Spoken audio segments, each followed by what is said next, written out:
Eh bien, le rebonjour à tous, je suis Raphaël, voilà, pour Cody. Aujourd'hui, on se retrouve pour ce troisième tutoriel où je vais vous apprendre à faire un triangle de différentes tailles à mettre dans notre console, simplement. Donc, ça pourrait être très intéressant puisqu'on va avoir des nouvelles notions que nous n'avons pas vues jusqu'à maintenant.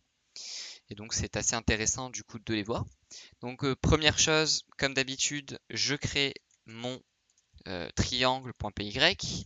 Ok.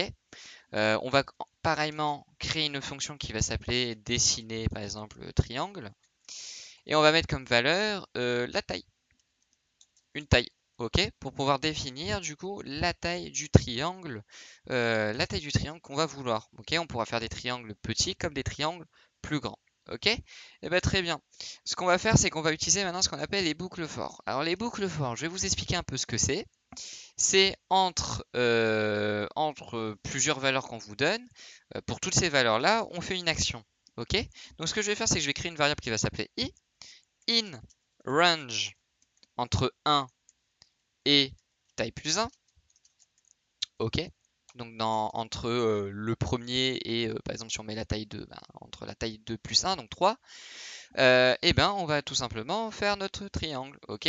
Alors comment on va faire ça? On va simplement faire un print avec en premier lieu, on va mettre un petit espace fois le nombre de tailles, la taille qu'on aura mis, ok, pour que ce soit bien propre, moins i, ok, plus entre apostrophes, on va mettre un fois.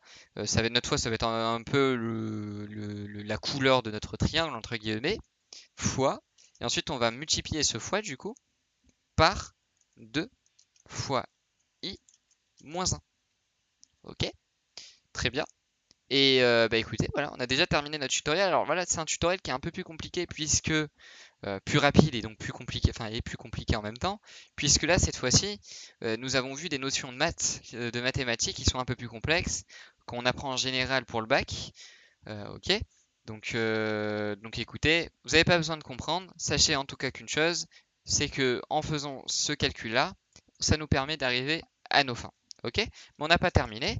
Maintenant, on va créer une taille, enfin on va créer une variable qui va s'appeler taille qu'on va pouvoir réutiliser en haut, qui est égale à un int, parce que nous on veut pas de chiffre à virgule, avec l'input de ce qu'on va rentrer, du coup, entre parenthèses, entrer la taille du triangle. Ok, deux points. Ok. Et maintenant, simplement, on va faire dessiner triangle de la taille. Et là maintenant, si je lance mon application et que je mets par exemple 5, eh ben on a réussi à faire un triangle. On dirait plutôt un sapin de Noël, mais c'est pas grave. Admettons, je relance et j'aurais mis 100 par exemple. Et ben là, on a un très grand triangle.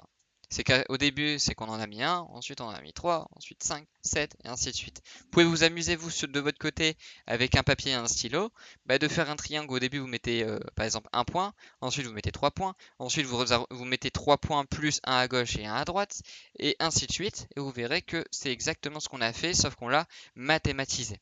Voilà. Bah écoutez, je vous remercie d'avoir vu cette vidéo et je vous dis à très bientôt pour le prochain tutoriel.